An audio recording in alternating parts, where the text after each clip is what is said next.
Hello.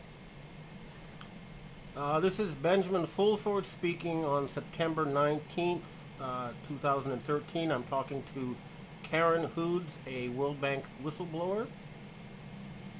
Um, First of all, let me say I'm very proud of what you've done, and we need more people like you to clean up the mess that has become this financial system. Thanks. What can you tell me? Actually, do you mind looking at the camera? I know it's not natural. No, no problem. I'm trying to look at you, but let's see if I have an idea. Move, Let me put move the this. screen up towards the top. Here we go. That way I can look at both. Yeah, that's better. Yeah. Okay, that works. Okay. Um, you said that 188 finance ministers now support your work. Is that right? Well, let me explain to you how that all transpired. Mm-hmm. I had litigation in the D.C. Court of Appeals. I'm a World Bank bondholder, Mm-hmm. and how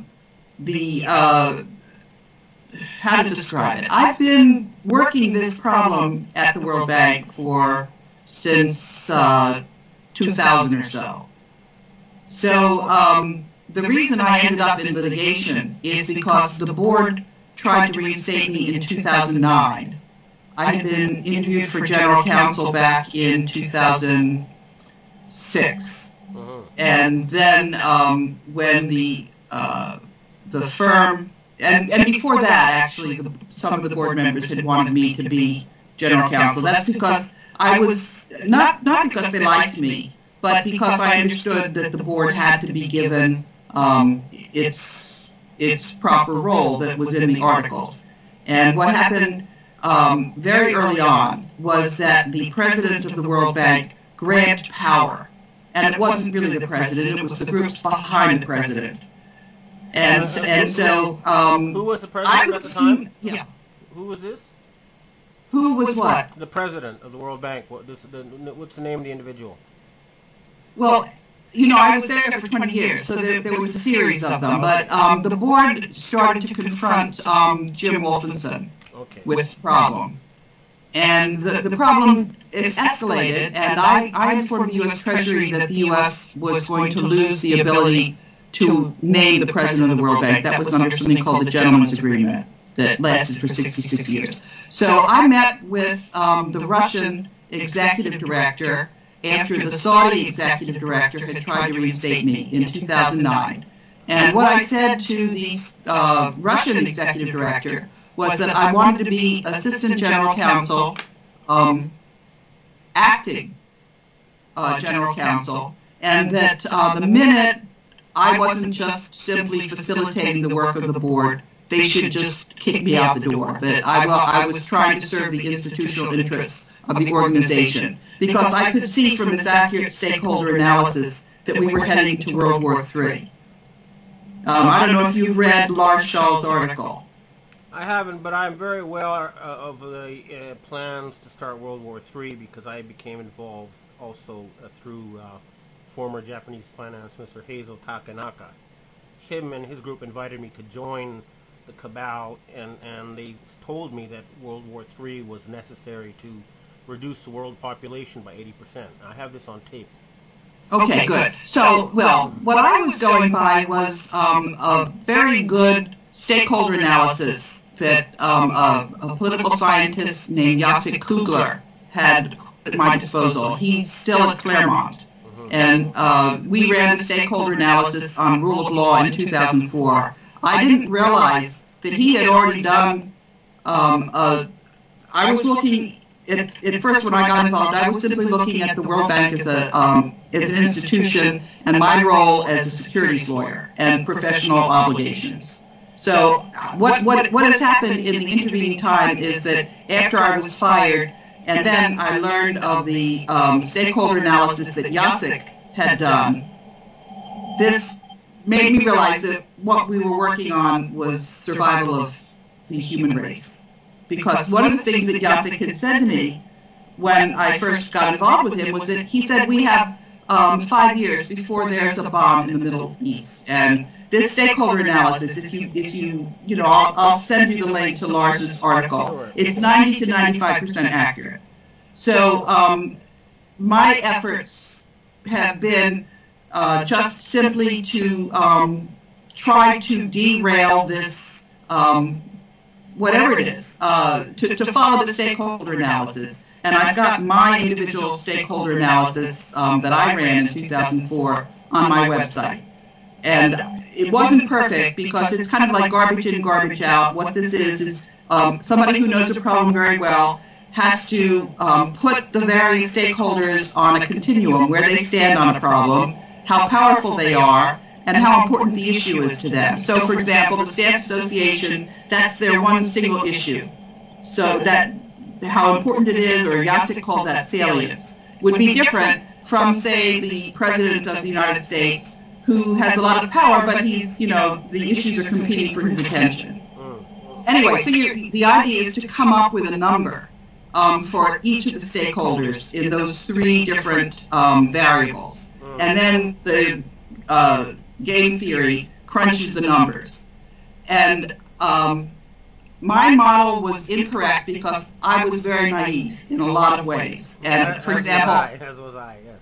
I didn't understand the role of the media. I thought that you had a story, you go to the story, the media is going to be helpful. I didn't understand that the cabal owns the media and that they're on the wrong side of the equation. So there were, but I got the numbers sufficiently correct in the other stakeholders that the model, I've been following it. And then after a while, I discovered that Jacek Kugler and his group had done a much larger model using not the World Bank as a microcosm, but anyway, I've got his larger model out there. And what he was talking about was the transition of power from the United States to the East. And what he wanted his model to do was to smooth the transition, so there would be a transition to the, China and the India and the emerging countries, but it would go smoothly. And so what provided people understood the model. And he was coming out of the Defense Department. So when Chuck Hagel was the senator from Nebraska, in 2008, I spoke to him about this model, and I spoke to his staff about this model. And when he became the secretary, I went back to the Department of Defense, and I wanted to speak to the people inside the Department of Defense who were familiar with this model. And the next week, this was, when was this? I just forwarded somebody the email. Anyway, that person, I spoke to them for about 2 months, and then they said, look, I'm not comfortable being a liaison to the Secretary of Defense. And they cut out of the debate. And so I've been in touch with the U.S. Department of Defense in 4 different ways. One is there's just, a public affairs place where you can write in and tell people. I've been in touch with the Joint Chiefs of Staff. There's a special, how to describe it. I see them as the main counterpart, the Assistant Secretary of Defense for Homeland Security. And there's a group of 10 governors that are under that, by executive order in 2010, there are 10 governors. And one of the governors is the governor of Maryland, which is where I live. Okay. And then I've also been in touch with all of the governors. I've sent them emails. And I've also been in touch with all of the embassies in Washington. And recently, I got in touch with all of the embassies in New York, and I sent them, and I can show you what I sent them. I sent them an email about rule of law. Right. And, I've gotten word back from individual countries, but most of what I'm dealing with is a group of World Bank whistleblowers. And there's one in the United Kingdom from Scotland, Elaine Colville. And we've put up testimony in the UK Parliament website. And once I got some testimony up in the UK Parliament website, that's when Jacek Kugler got back in touch with me. He disappeared for a while because, he could see that I was just flailing around and he didn't want to be associated with me. But once I got my statement up in the UK Parliament, and I also testified in the European Parliament, and I brought a very detailed chronology, which you can see. I also put that in my lawsuit. So this is a very long-winded answer, but suffice it to say, when the countries themselves saw that I was simply trying to fulfill the institutional interest, because it's not the president of the World Bank who's important, it's the legal function, because they serve as a linchpin between the resident board. You've got two layers of oversight internally to the World Bank. You've got the 188 countries that come for meetings twice a year, but there's also something called the Development Committee, which is 24 ministers of finance, and they have an ongoing relationship. And the chairman of that is a fellow named Marek Belka, who used to work at the IMF. He's the president of Poland's National Bank. And so I was dealing directly with Marek Belka in my lawsuit. And what happened was I made a statement. The person who's the general counsel of the World Bank is a flunky of Dominique Strauss-Kahn, who was put in there illegally. When I went to Dominique Strauss-Kahn, I didn't realize that he was a rat fink. And this was 3 years before he got destabilized. They originally tried to destabilize him because he had an affair with a woman from Bulgaria whose husband was the president, estranged husband was the president of Argentina's central bank. And when that happened, they published this in the Wall Street Journal. And I knew that the Wall Street Journal was just, what can I say? It wasn't a real journal. I had dealt with them before. So I went to Dominique Strauss-Kahn when, 3 years before this whole thing happened, and I gave him documents that showed that Robert Zoellick was, in trouble with Congress. And he misused that. I guess he blackmailed Zoellick with that, and he got his own lawyer to be the general counsel of the World Bank, and this was the person that was suing me. So I made a statement that got published that said that that the board needed to handle my lawsuit because this lady was part of the corruption that I was reporting. And the day after that happened is when the 3 judges in the Court of Appeals illegally issued a judgment. They didn't have any reasons for it, and they were required to give reasons. So it was an illegal judgment, and it was unpublished. And so what I did was I went back to Marek Belka, and I said, this lady that was, put in place by Dominique Strauss-Kahn, that's not the way general counsels are supposed to be appointed. She's illegal, and you don't want to follow what's going on in the court. This needs to be handled outside the court. I will accept anything you want from me, but we need to go back to the court and tell the court that this panel, and by the way, the panel was the same one that had issued the opinion in Guantanamo Bay. They were just, what could I say? They were dishonest judges. All right. Well, Ms. Hudes, here's the problem. For example, you mentioned James Wolfenson earlier. My brother went to Rockefeller University where he got his PhD, and when he graduated, David Rockefeller asked him what he wanted to do, and he said he wanted to become rich, and he was put in a boutique working with Mr. Wolfenson. Okay, so he was a gun runner. Yeah, and they're all part of this very small mafia, but the problem is that it's always the number 1, 2, 3 in an organization who are compromised. In other words, we have a situation where most of the governors, senators, members of Congress, and top generals have been bribed and compromised, and that's why they're in that position. So yeah, it's state capture. Yeah, we're kind of running out of official channel options to deal with this situation. No, we're not. No, we're not. Okay, well, I'm glad to hear that because I'll tell you who my counterparts are. Okay. I was dealing. First of all, I'm looking at the Constitution of the United States, I've gone to the senator, to the sheriffs. I've gone to the counties. In July, they had a national conference of county executives, and my county executive in Montgomery County, Maryland, was named to be the president. I took that as a very positive sign because I had been dealing with that organization before that. I said, you need to get the governors to, I was telling them about gold backwardation. Do you want to talk about that for a little bit so you understand what's driving all this? I'm not up to speed on that one.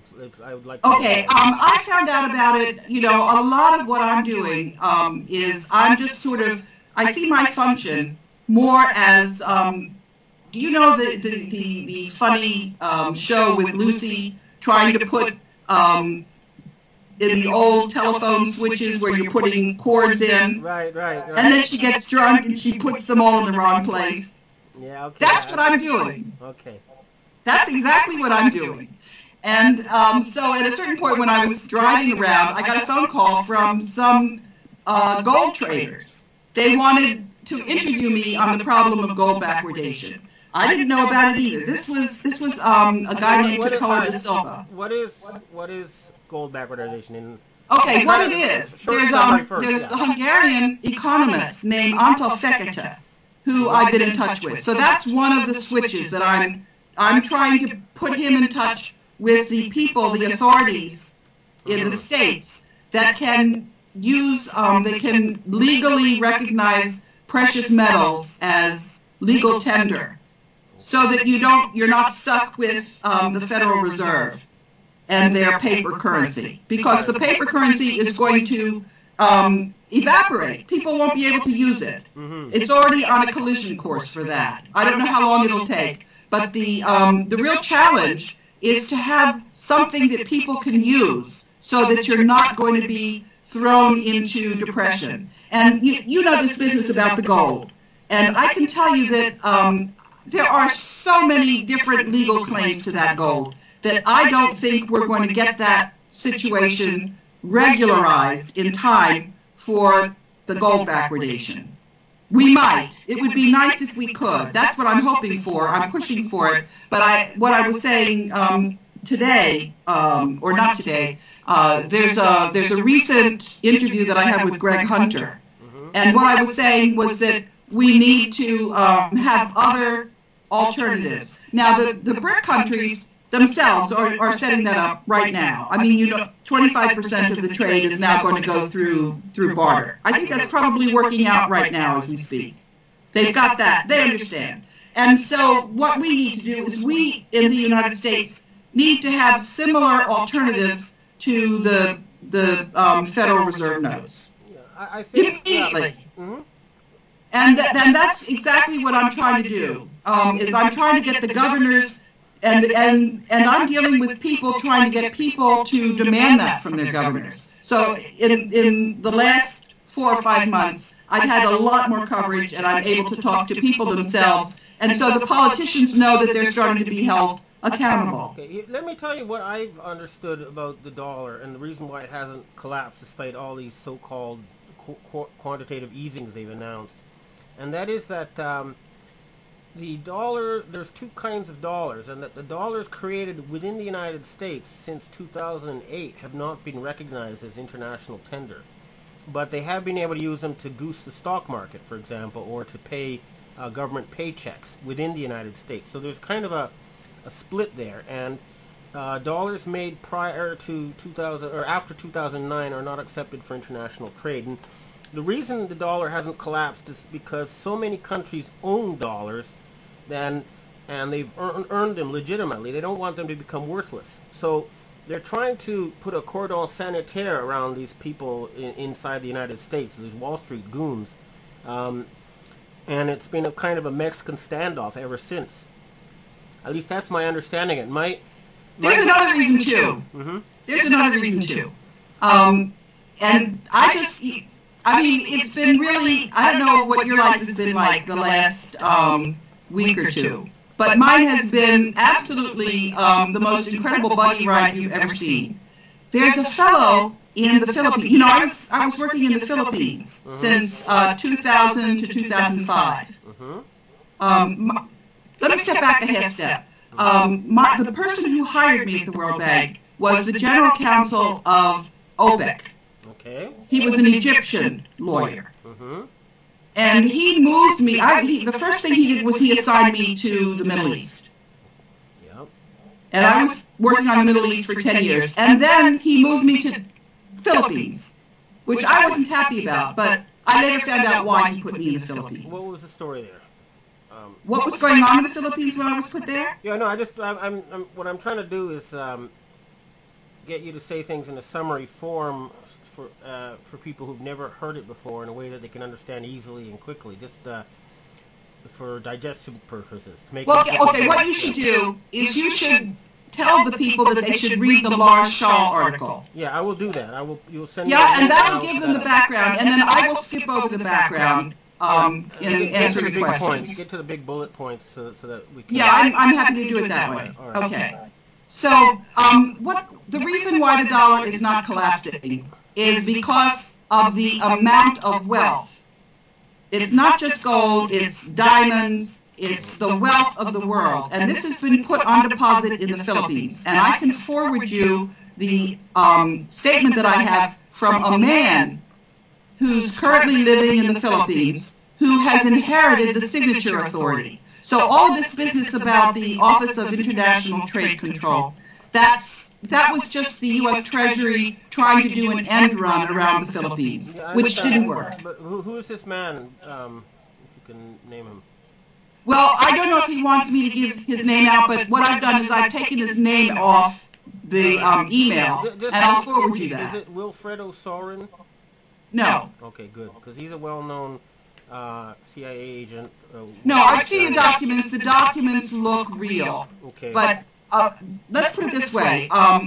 Everything that I'm saying, I don't see myself as the person who's the final arbiter. Sure. I see myself as, the one who's trying to get the wiring all set Here's up. another one. You see the Neil Keenan video we just put out with the Book of Maclumat and the Book of Codes and all this I saw the video. I couldn't get my sound system to work on it. But I'll tell you what my concern is and what I think what I'll do is I will scrub the name from the email that I just got today.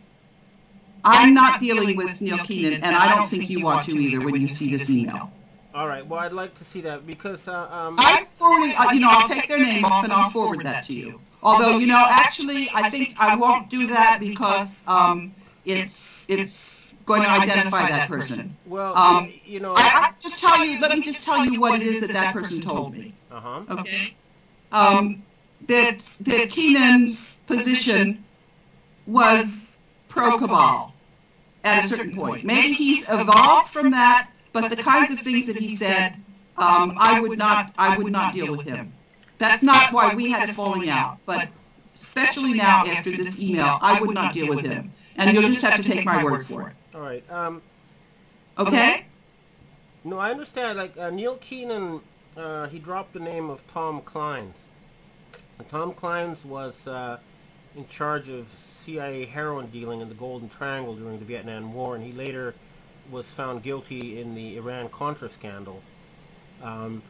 So he is an agency guy, and he is connected to the drug dealing side of the agency by his own admission.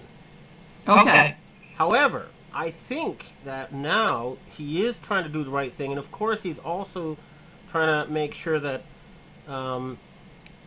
he comes out on top too. So, but No, and let me go back and finish answering your question. Okay, about why the dollar isn't collapsing. There is so much gold you can't imagine. Have you seen and most of gold? it is with the Vatican. Okay, have you seen this gold? No, I have not, but I have no reason to doubt. I have been told countless times about vast tunnels of gold and mountains of gold and sacks of diamonds. Okay, but I've been to the Philippines. I've been to these places. No. This money was these diamonds. I've asked them to take a picture of the gold with a recent newspaper in front of it, anything to prove it exists. And so far, Okay, I no, haven't seen no, much. this, believe me, even if we don't have all those numbers of gold, we have more than enough. Sure, We have more than enough. I'm going to take a different. I understand this gold thing is complicated, and a lot of different people are claiming it. But what about if we just stop for a minute and, for example, shut down the banks, the entire financial electronic system, hire a bunch of accountants, and then re-input things based on paper documents like mortgages, deeds of property. In other words, take out everything except the stuff that people can prove is real, and reboot the system. It may be requiring. We may need to do something that radical, and it would Look, there are all kinds of ways and means, but let me tell you. Let me interject something right now so that you get a sense of what I think is happening. Okay. Based on that, going back to the stakeholder analysis or the game theory. Yeah. There was a very, very good, solid proof that there's not going to be World War III. And that is, if you're looking at it's a simulation. And what had to happen to prevent World War III is that Germany had to stay as an ally of the United States. And what happened last week was, I don't know if you caught this story because it wasn't carried in the Washington or the Western press, but a helicopter buzzed the U.S. consulate in Frankfurt. They broke the dishes. They were that low. Wow.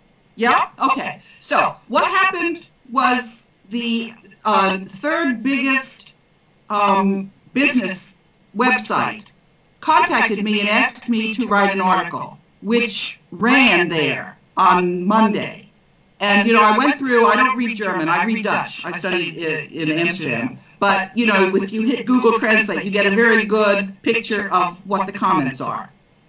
And when I was writing this article, I sent them a draft, and they came back to me, and they wanted me to explore the very critical thing that had happened with that helicopter. They wanted me to say what it was. I didn't say that in the first draft.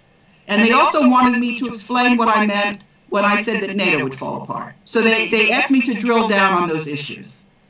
Yeah, and then they ran that in the German press, and I've gotten a lot of feedback from that. What was the helicopter doing? What was the message they're giving to the Exactly, that was what they were asking me to put in the article. And an unnamed German official said that it was a shot across the bow. First, they claimed that they were looking for satellite interceptors, to try to intercept messages from spy on Germany. But obviously, you're not going to. It was a shot across the bow. And so what I wrote in my article was that this was constructive criticism. So that and what I did, when Germany tried to repatriate its gold. Yeah, I was saying the response of the Federal Reserve was an act of war, that they wouldn't release the gold for 7 years. Well, what they did, they invaded Mali and took over the gold mines there, and 7 years production is exactly what they owe the Germans. So they said, we'll steal the gold from Mali and pay you that way. Exactly. But so you see, my role is exactly what I'm telling you. Lars Schall is a German journalist. So the Germans, I believe, are using me as a vector into the Department of Defense because they know I'm talking the language of this stakeholder analysis. Yeah, well, what we need to do in the Department of Defense is some forensic accountants need to identify who's been bribed and make that information public so that the rest of the military will know who in their chain of command has been compromised. Well, I'll tell you what my channels are. I try to deal with the important institutions through many channels. And the main channel that I'm dealing with is a whistleblower, an incredible whistleblower named Mark Nowitzki. And he's dealing with Veterans Today and the people in Veterans Today. So I'm very well plugged in to those echelons. Mm-hmm. I'm not directly in touch with them, but I'm in touch with them via these people. Mm-hmm. And so I'm then conveying the messages this way and that way. But so what I've been saying to the Germans is that there is a real constituency for preserving the transatlantic alliance. And there is. And now that I'm starting to get these messages out, I'm telling the people about this. And so, for example, I get a lot of people in Maryland, and I give them copies of what I sent to my governor, Martin O'Malley, who's co-chair of this committee. He's the governor who's one of the two chairs of this committee. And, so I'll get an email from somebody who says, what's going to happen with the Department of Homeland Security? And one of the very interesting things that I got that you should be aware of, because I believe it's genuine, is somebody sent me information that 380,000 troops are going to be in Washington. UN troops are going to be in Washington on October 1st.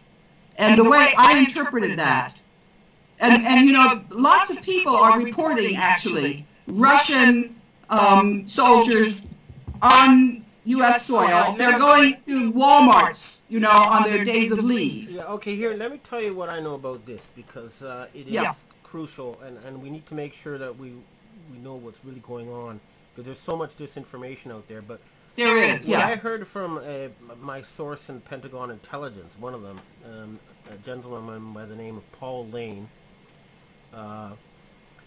was that when Bush Jr. took power, and maybe you remember Rumsfeld announced that $3 trillion had gone missing from the defense budget one day before. Yeah, that was one of the things that was why they flew the plane into the Pentagon. Well, that money was used to set up a private mercenary army within the United States that could compete with the legitimate Pentagon forces. And the Pentagon felt that in order to combat this mercenary army that had been built up since 9/11, they needed the help of the Russians and the Chinese. They just didn't have the manpower to overcome this mercenary army that Bush Jr. had started building up. So it may not be a bad thing to see Russian troops in Walmart, okay? Well, I have to show you the email, because there was some very specific stuff in there. One of the things is that they said that Barack Obama was planning on declaring martial law. And there's a new regulation now that he can take out all of the competing radio. So this is not a good piece of information, what I got. They are, trying, they're desperate, they're scared, and they're dangerous. And they still have a lot of armed men reporting to them. And the most important thing is we need to take away their control of the money machine. If they can't pay their mercenaries, it's game over. That's why it's so... Right, and that's also what happened with Syria. That's what happened with Syria. That's why Syria didn't happen as well. The money was cut off.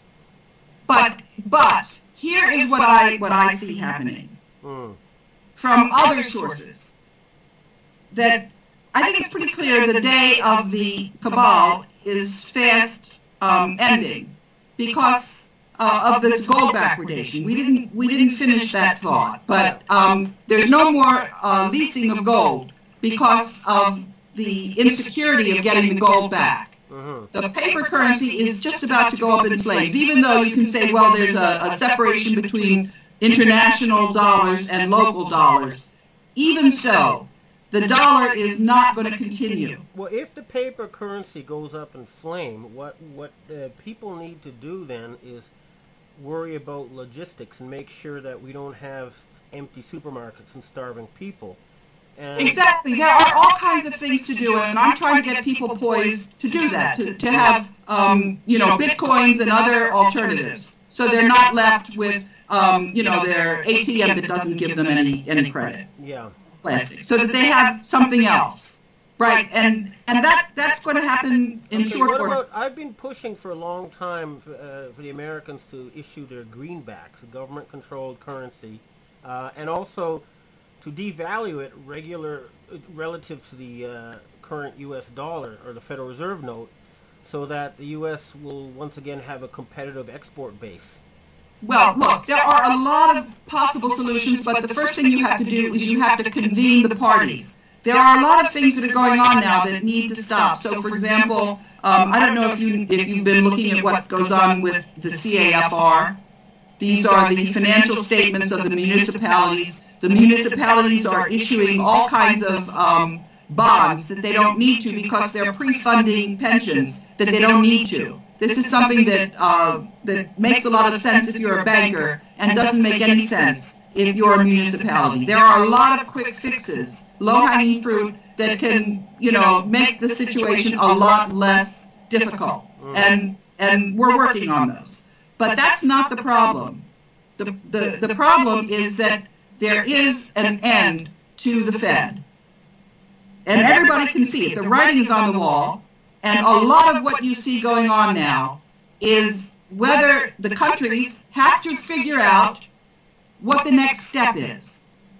And I can tell you, based on the stakeholder analysis and the fact that Elaine Colville and I have gotten our statements up on the UK Parliament, we are 90 to 95% likely to have rule of law and a gradual phasing out of the transatlantic alliance. But it won't be the United States as hegemon. It's going to be the United States, and hopefully Russia is going to be part of this. We've got to get Russia into this, whatever it is, bloc. That's the best word for it. Yeah, bloc. I mean, coalition.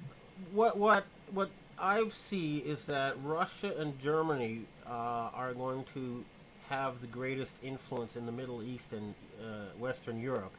But, no, that's the whole point. You don't want that's the whole point. What's happening, and that's the reason why I've gotten as much exposure now in Germany, is because Germany and Russia are going to be facing more to the United States minus the cabal. The cabal is not only going to be stripped away from the rest of the world, it's going to be stripped away from the United States.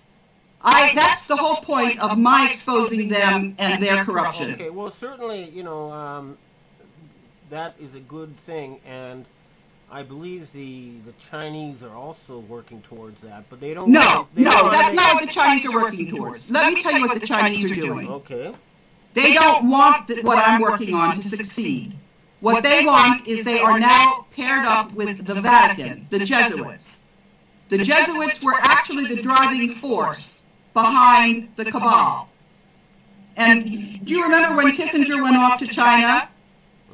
He was trying to sell the cabal. The Chinese said no. And then they cut a deal with the Vatican, which is the group behind the Fed. And that's the group that is trying to take over the United States by martial law.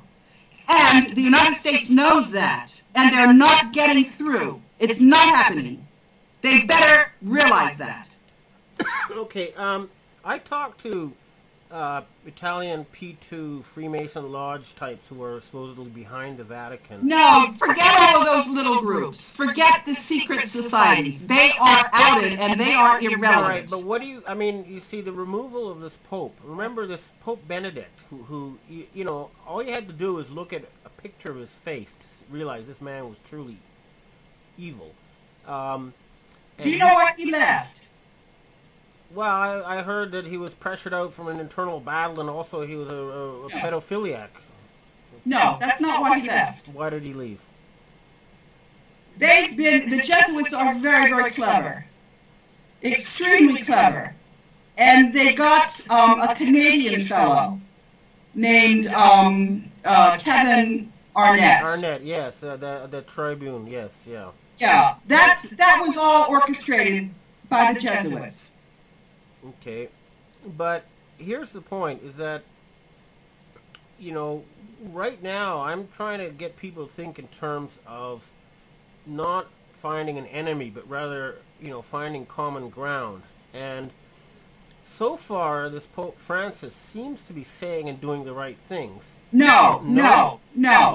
I'm just saying, go look at my stakeholder analysis. It's 90 to 95% accurate. And we are in a different scenario. We're not in the scenario that we've had from since King John until now. And I was told it's a game changer. Ben, it's a game changer. All right, George Bush Jr. was going to face a trial, according to my Vatican sources. I don't know whether he was or he wasn't. But I can just tell you that the Vatican and the Fed are outflanked and outmaneuvered, and they had better understand it. Well, they don't have any money. Who doesn't have any money? Well, Italy itself does not. I don't know about the Vatican, but they have all the money, but it's not theirs. Right. Well, what do you think of the idea of a truth and reconciliation committee like they had in South Africa, where we can get all these people out on the public TV? I'm not interested. Look, everybody comes to me and starts talking about pointing fingers and holding trials, and I'm looking forward. I'm moving forward. I'm not interested in responsibility. As far as I'm concerned, everybody can go free. I have no interest that's what I'm saying. In settling the accounts. That's what I'm saying, but we also want to know what happened so that it's on the record and we can use that to prevent such situations. Look, I'm not... My job, as I see it, is to get as much information out as I can, because it's going to be confidence in the transparency that allows people to buy in to the new system going forward. Okay, I agree. That's all. Yeah. And so if you ask me what is my personal interest, I'm taking it a day at a time. I see my role as simply getting as much information as I can out there, so that I'm perfectly dispensable. There's nothing for me other than helping people understand the transparency. Now, I've been trying to understand some of these very complex facts.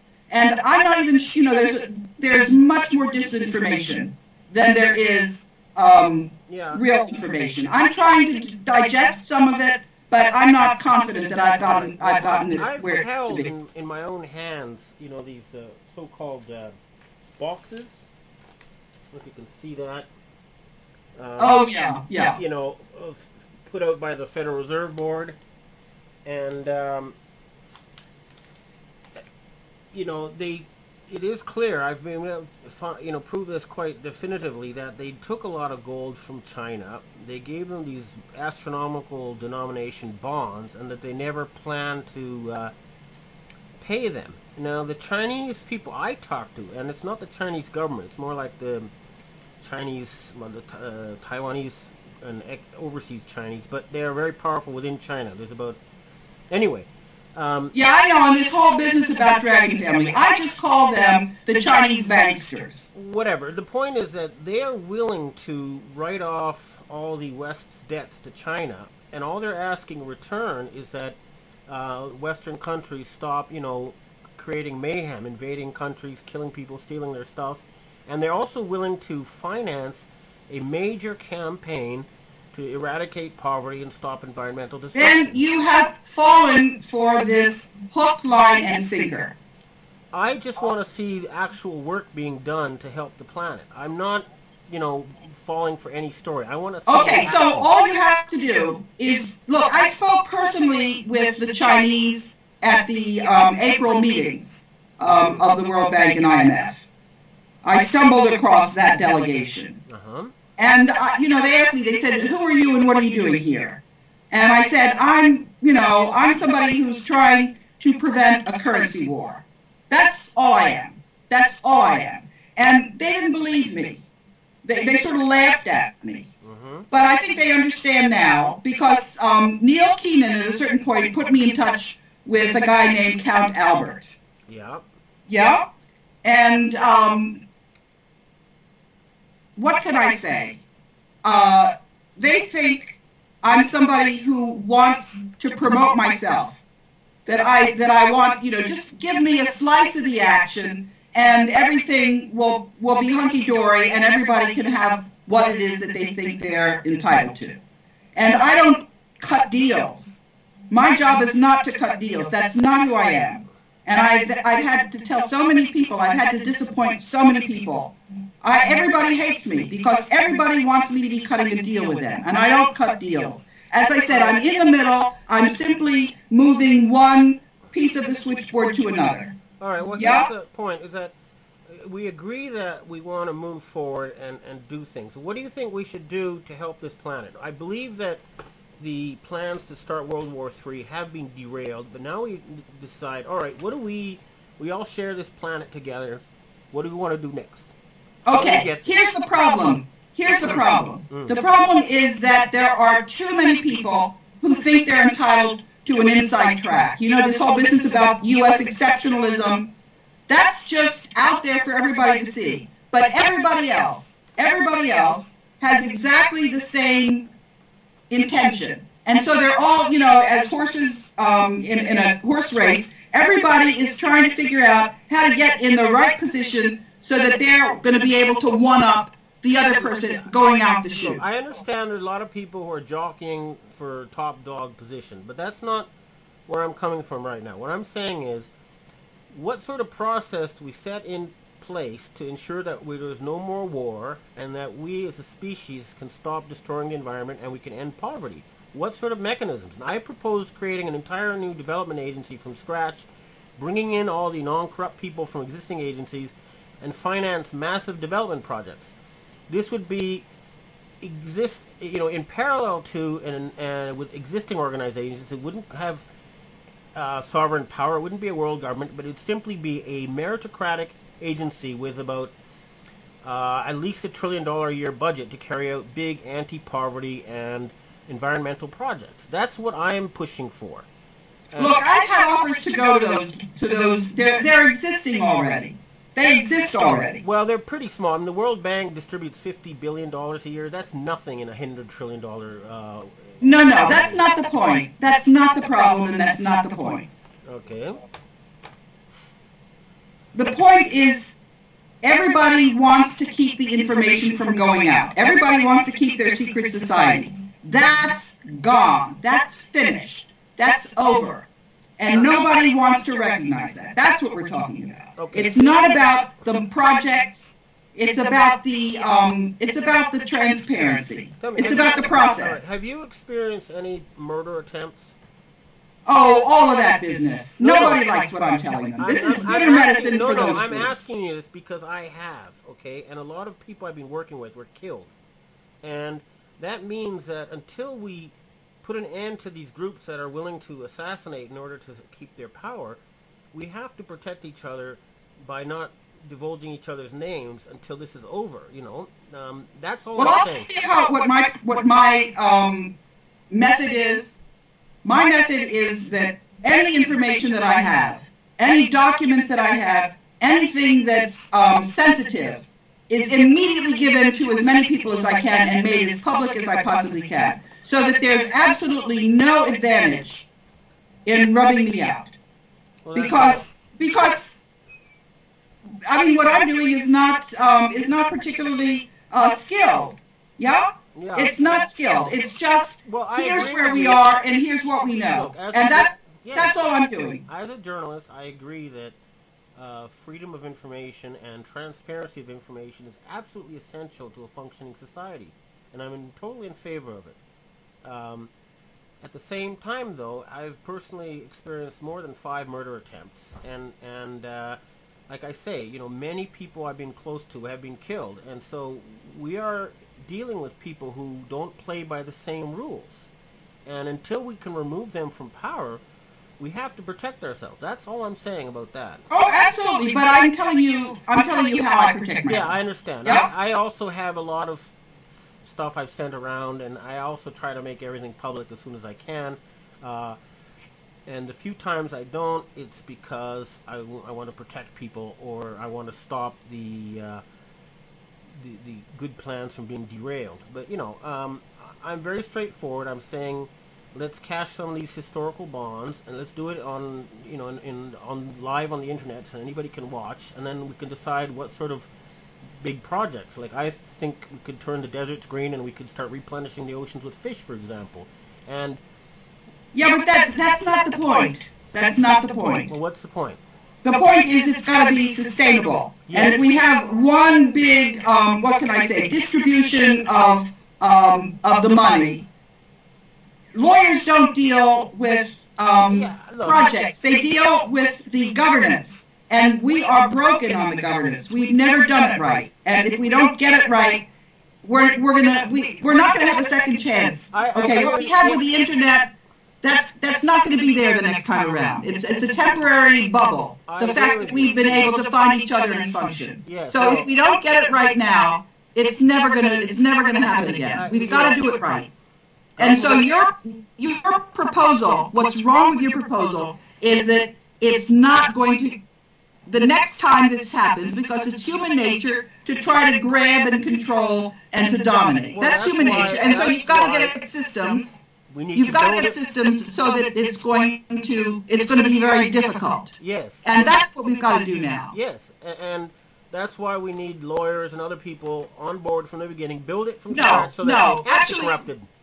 No, what I've learned is that the last thing we need is lawyers. All right, I've gone to the heart of the legal profession. I've gone to the boards of professional responsibility. Same for accountants. We need to get people inside all of these functions. All right, and we've got to take the complex language and, get rid of it. Yes, but what I'm trying to say is that we need to set up, like you agree, something that is sustainable and non-corruptible, and that can keep doing this year in, year out, and make sure that we never again run into the kind of planetary mess that we've made right now. Yeah, so Ben, that means that you and I cannot sit here and cut a deal to do that. What we have to do is we have to turn it loose to all the people and bring them up to speed, tell them where we are, tell them how we got there, and let them bumble along in their own way. Because unless they do that, it's not going to be sustainable. All right, but we also, I think there are many different competing systems and projects can be set up, but I think we need a structure like a sports league where you have many teams and not one single dominating center. That's right, and the same thing is true for currency. The same thing is exactly true for currency. It's got to be from systems have to be there that are duplicating and lousy systems, but let them be there now for now. That the most important pressing thing is to get the currency so that we're not going to be facing a situation where international trade can't be financed. And that's what we're facing. Yeah. So that's our first thing to do. And then after that, we can breathe a sigh of relief and we can let everybody sort themselves out. All right. Now, what do you think about the current regime in Washington with Obama and all these congressmen calling for, mass murder in Syria? I mean, why are these people still there, and why haven't they been removed? Congress is irrelevant. They've done themselves. They're out of. Nobody has any credibility for them. All right. What about the Pentagon, the agencies? What's going to happen with them? Well, enough people realize that we don't want to have martial law. That there won't be martial law.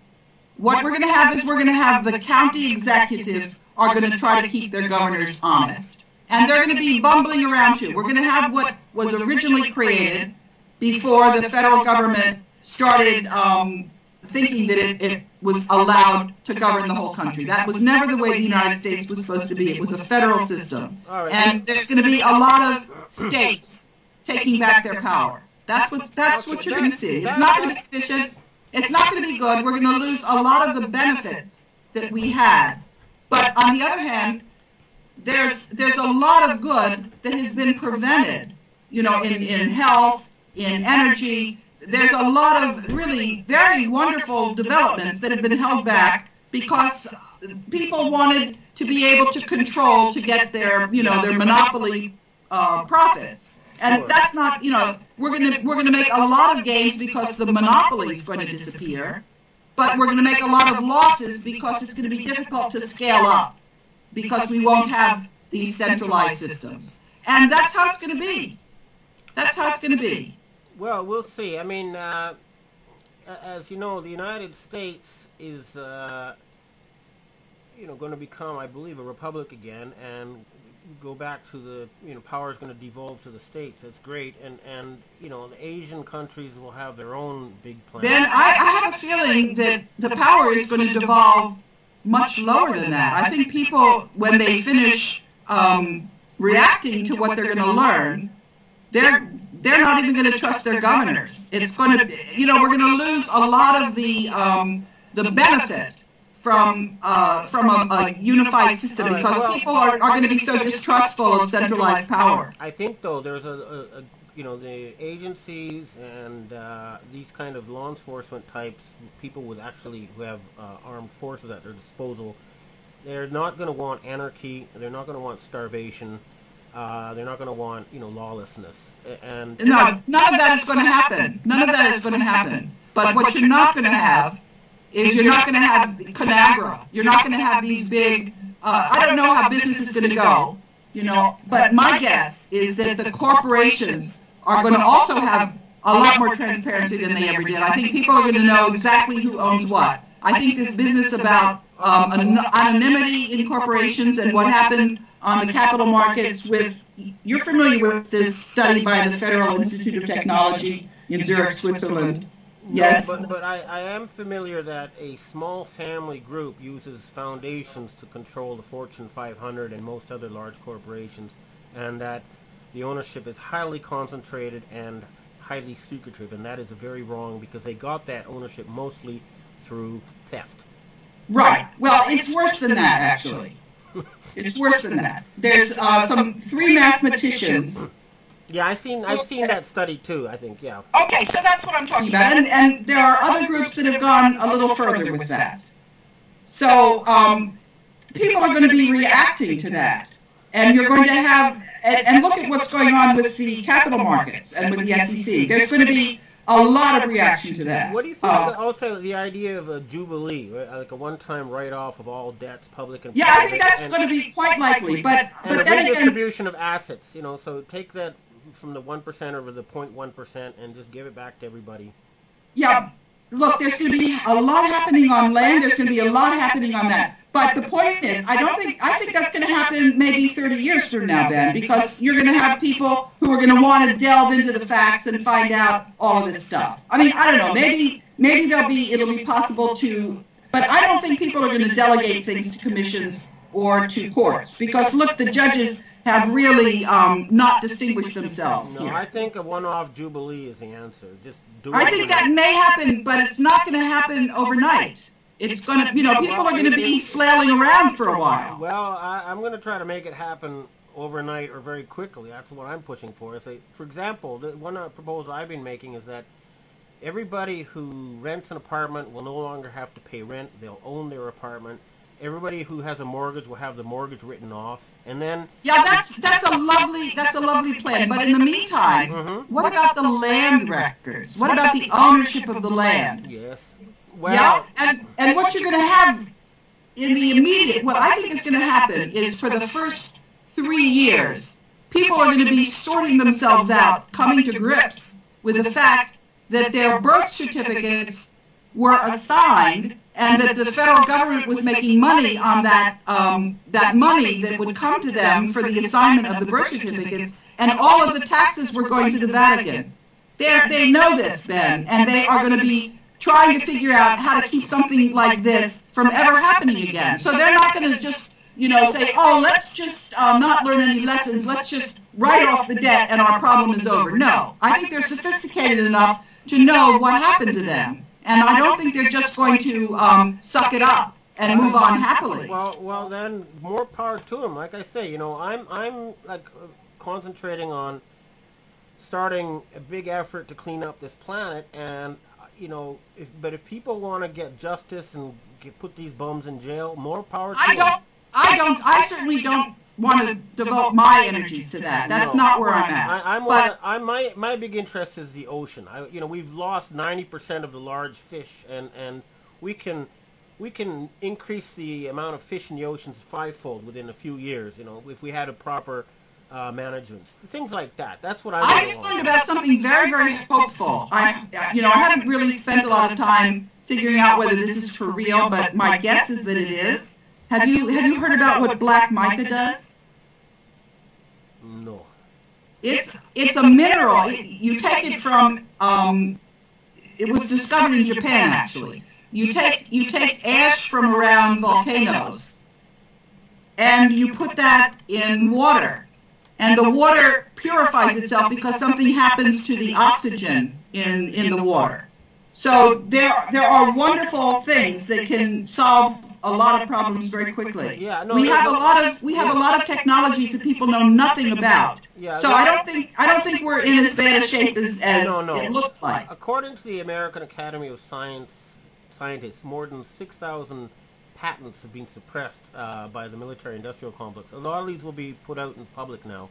That's right. I'm just saying we've got a lot of good stuff that's going to happen, and I think the main good stuff is that people are going to be taking a very hard look at. I'm not saying that the problem is that people did bad things. I think the problem is that people sat back and were duped. I think that I put more fault on that than the fact that people took advantage of them. Yes, I mean, there were a few people who were truly greedy and evil, but most of them were just fooled, or had wrong thinking, thought they were doing the right thing when they weren't. Well, listen, it's been great talking, and I'd like to do this again, in a week's time, but I have to head out the door now, but. Okay, I'm going to email you two things. Okay, I'm going to email you the article that was published in the German press. So that will show you that I think Germany is not moving away, because this was initiated, by the way, yes, from Germany. Okay. That I do this. Yeah, and then what's the other thing? Yeah, so and that's predicted by the stakeholder analysis, and that's 90 to 95% accurate. So I'll send you Lars's article. And I'll send you the article that went in the German business website. All right. Okay? That's really all you need to know. All right. Well, it's been nice talking, and we'll talk again soon. Okay. Thank you. Have a good night. Thank you, Ben. Bye. Bye.